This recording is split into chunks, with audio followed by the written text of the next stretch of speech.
Welcome to the Solo Travel Guide 2026, the podcast for anyone who's ever felt the pull of the open road, the curiosity of a new city, or the quiet confidence that comes from navigating the world on your own. In this series, we're breaking down what solo travel really feels like: the freedom, the fear, the unexpected connections, and the strength you discover when you step into a new country as the same person you are at home. Because the truth is simple: the world doesn't change you, it reveals you.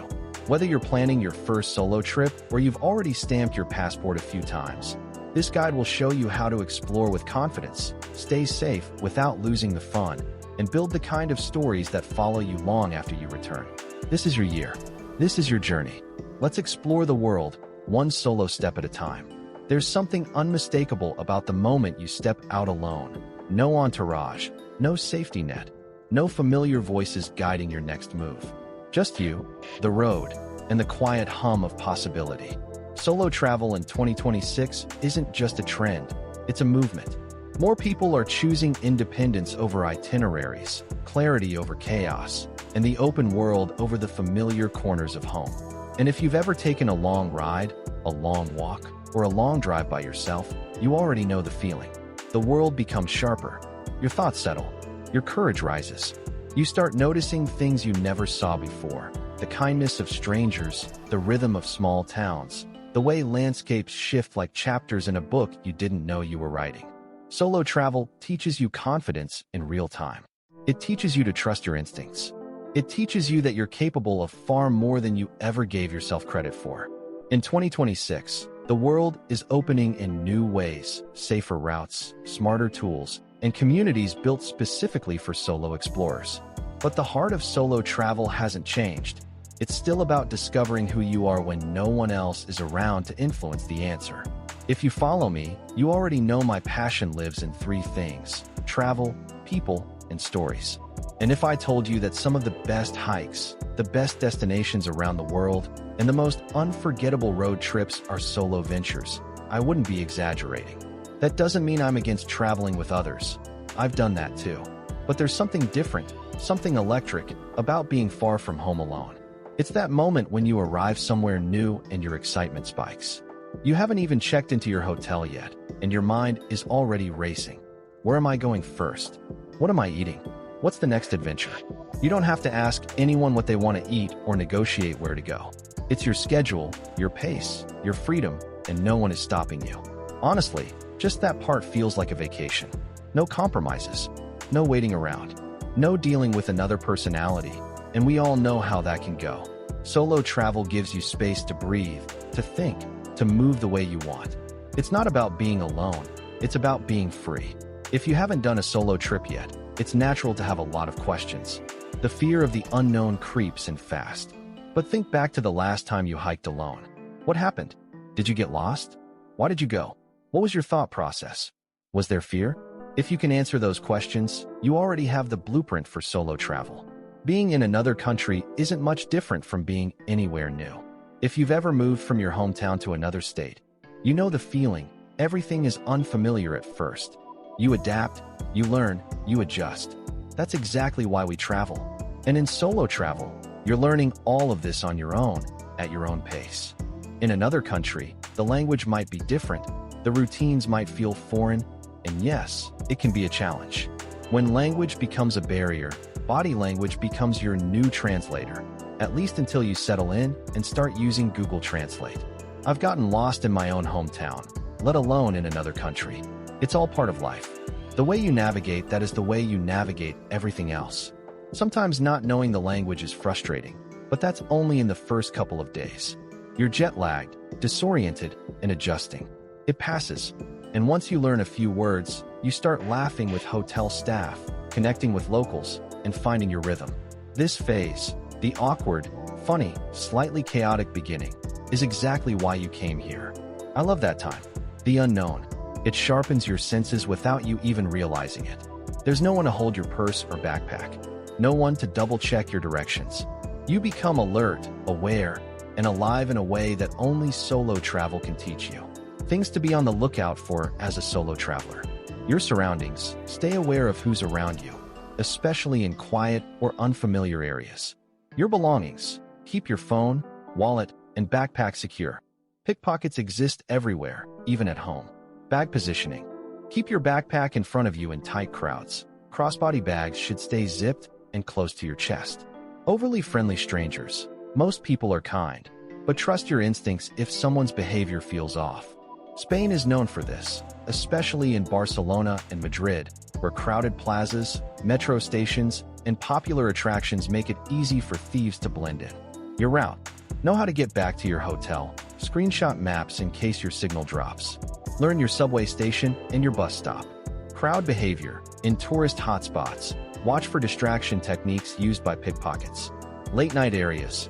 Empty streets can be peaceful, but stay alert and confident when walking alone. Scams targeting tourists. Overpriced taxis, helpful strangers offering unsolicited guidance, or fake tour operators.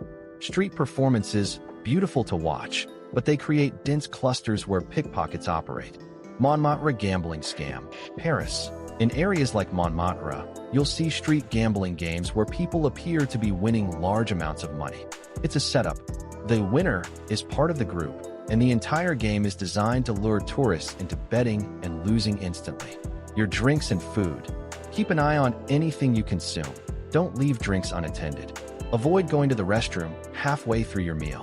ATM locations. Use machines inside banks or well-lit areas, not isolated corners. Body language cues. When language is a barrier, pay attention to tone, gestures, and facial expressions. Your intuition. If something feels off, you don't need a reason. Change direction, leave, or step into a busy place. Your energy levels. Jet lag and fatigue make you less alert.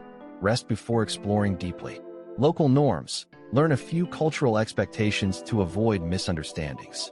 Emergency contacts. Know your embassy location, local emergency number, and hotel address.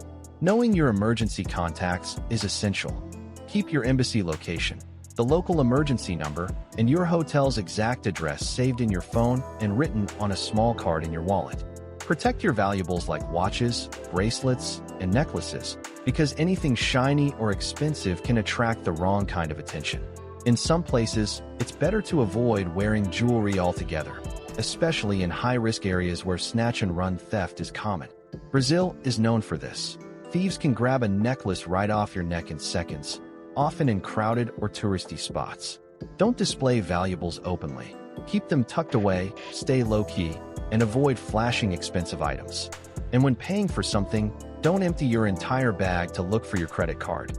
Exposing everything you carry can make you an easy target. Your digital safety. Avoid public Wi-Fi for sensitive tasks.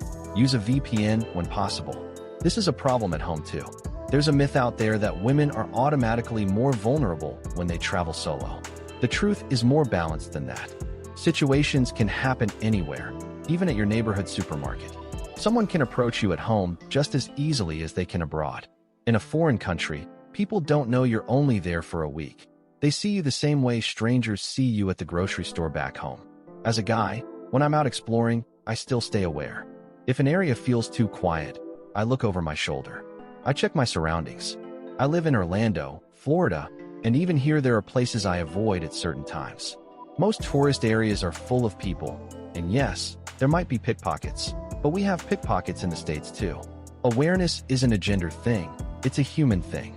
Remember, when you're in a new country, your senses are already elevated. You're paying attention because everything is unfamiliar. People usually get into trouble when they have no awareness, even at home.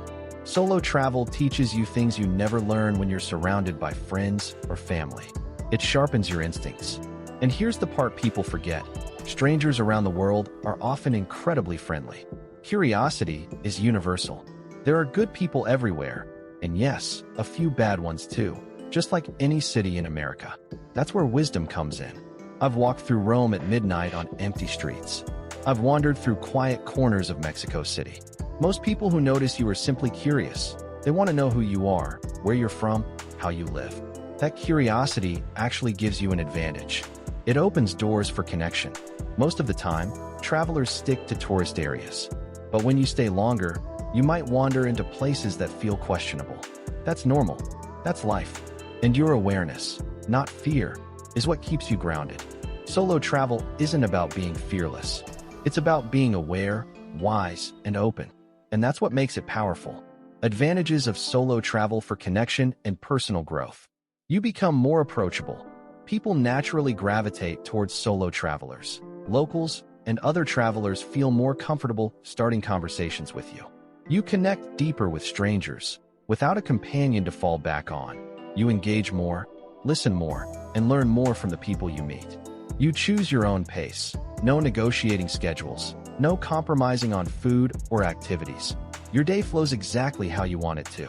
You build confidence fast. Navigating new cities, languages, and situations on your own sharpens your instincts and boosts your self-trust. You learn to read people better, body language, tone, energy. Your awareness becomes sharper because you rely on it more. You become part of the environment. Instead of staying inside a bubble with friends, you blend into the local rhythm and culture. You make unexpected friendships. Solo travelers often meet others in hostels, cafes, tours, or even on the street. These connections feel more genuine. You stay flexible. You can change plans instantly without checking with anyone. Freedom becomes your biggest asset. You discover your strengths, problem solving, navigating, communicating. You learn what you're capable of when no one else is there to step in. You experience places more intensely. Every sight, sound, and moment hits deeper because you're fully present. You grow emotionally. Solo travel teaches patience, resilience, and the ability to stay calm in unfamiliar situations. You learn to enjoy your own company, one of the most underrated skills in life. Solo travel strengthens it naturally. As a solo traveler, you naturally meet other solo travelers, and the chances are high that you're both in a similar situation, exploring, learning, adapting, and open to connection. Conversations start easily. If that conversation becomes meaningful, you might genuinely like that person. You already know you share a similar passion for travel, curiosity, and independence, so the connection feels effortless.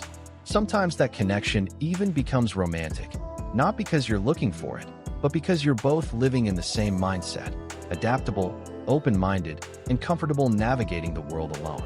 And that's exactly the kind of person who makes a great travel buddy.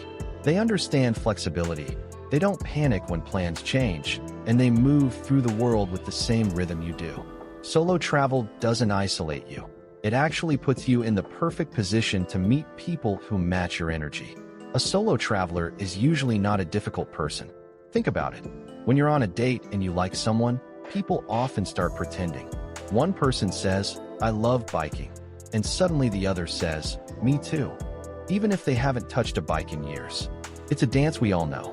But when you meet someone on the road as a solo traveler, you don't need any of that.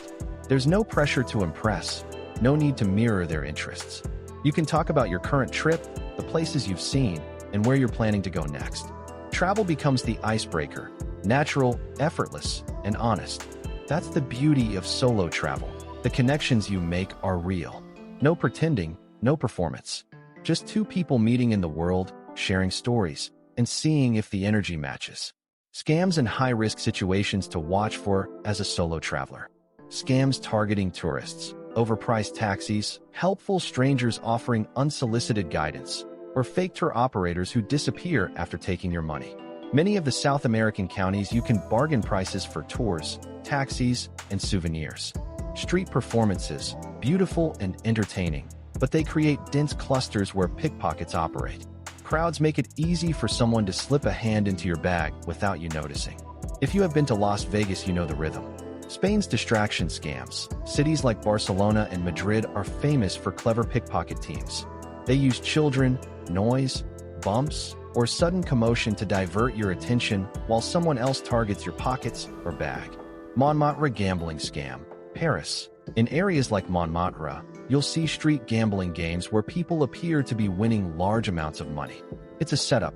The winner is part of the group, and the entire game is designed to lure tourists into betting and losing instantly. Fake petitions or charity forms. Someone may approach you with a clipboard asking for a signature or donation. While you're distracted, another person may attempt to pickpocket you. Bracelet scam, common in Europe. Someone ties a free bracelet on your wrist, then demands money and blocks your path until you pay. Photo scams. Someone offers to take your picture, then demands payment or walks off with your phone. ATM helpers. A stranger offering help at an ATM is a red flag. They may be trying to observe your PIN or distract you. Taxi meter tricks. Drivers may claim the meter is broken or take longer routes. Always check the meter and confirm the fare before entering. Dropped item scam. Someone drops something near you and blames you for breaking it, demanding money. Closed attraction scam. A stranger tells you a landmark is closed and offers to take you to a better place. It's usually a setup for overpriced shops or unsafe areas. These scams aren't just aimed at solo travelers. They target all travelers. But when you're traveling alone, you simply need to be more aware. You don't have a friend beside you to say, "Hey, that looks suspicious," or "Let's avoid that area." Your awareness becomes your safety net, and that's what makes solo travel both empowering and educational. Women aren't inherently vulnerable when traveling. Vulnerability only becomes real if you let fear make the decisions. Many women I talk to say they want to travel, but feel they can't because they don't have anyone to go with, or because "I'm a woman." But that alone isn't a reason to stay home. There are women journalists working alone in war-torn regions. There are women volunteering in places known to be dangerous. There are women climbing mountains, crossing borders, and exploring the world solo every single day. Strength isn't exclusive, it's practiced. So using gender as an excuse not to travel doesn't hold up. Once you take that first solo trip, you come home stronger, more confident, and more aware than when you left. Solo travel doesn't make you vulnerable, it makes you capable. A lot of guys don't travel for the same reason many women don't: the unknown. It's not about gender, it's about comfort zones. The world feels big, unfamiliar, unpredictable, and stepping into that alone can be intimidating for anyone. But the importance of travel goes far beyond the fear. Travel is one of the few things in life that teaches you lessons you can't learn at home, at work, or from friends. The importance of travel, why everyone should experience it. You learn who you really are. Travel strips away routine and shows you your true strengths, weaknesses, and instincts. You become adaptable. New environments force you to adjust quickly, making you more flexible in everyday life. You are less boring. When I'm in a new country, I'm completely comfortable, and I behave exactly the same way I do at home. Language, geography, and distance are things we learn in school, and just because the location changes doesn't mean you become a different person. I joke with strangers at home, and I joke with strangers in Paris. Sometimes they look at me funny, but honestly, people at home look at me funny too. There's no difference. The world doesn't require you to reinvent yourself. It just asks you to show up as who you already are. You gain confidence. Navigating airports, cities, languages, and challenges on your own builds real self-trust. You understand people better. Meeting strangers from different cultures expands your empathy and worldview. You break your comfort zone. Growth only happens when you step into unfamiliar territory. You collect stories. Travel gives you moments you'll talk about for the rest of your life. You become interest-ion among friends, colleagues, and family. You learn problem-solving, missed trains, wrong turns, language barriers. You figure things out fast. You appreciate home more. Seeing the world helps you understand what you value about where you live. You become street smart. Awareness, intuition, and reading situations becomes second nature.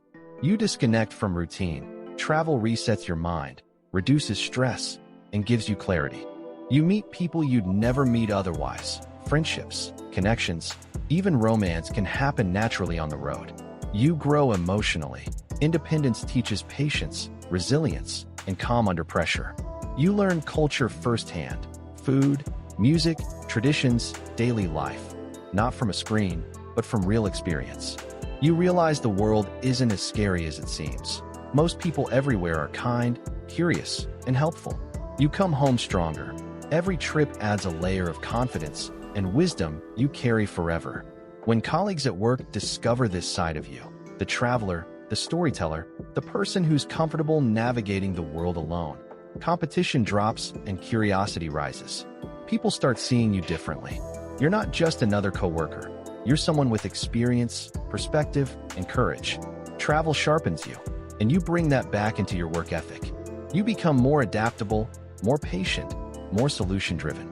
You've handled airports, languages, lost directions, and unfamiliar cities, so workplace challenges feel lighter.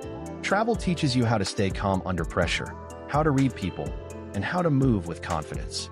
And all of that shows up in how you work. When my boss learned about my travel side, everything shifted. One of our meetings even drifted away from work topics and turned into a conversation about personal ventures, what people were doing outside the office, what they were passionate about. And when it came to me, the room lit up. There were so many comments, questions, and genuine curiosity. It didn't stop there. After the meeting, people were reaching out to me privately, asking for ideas, tips, and inspiration for their own trips.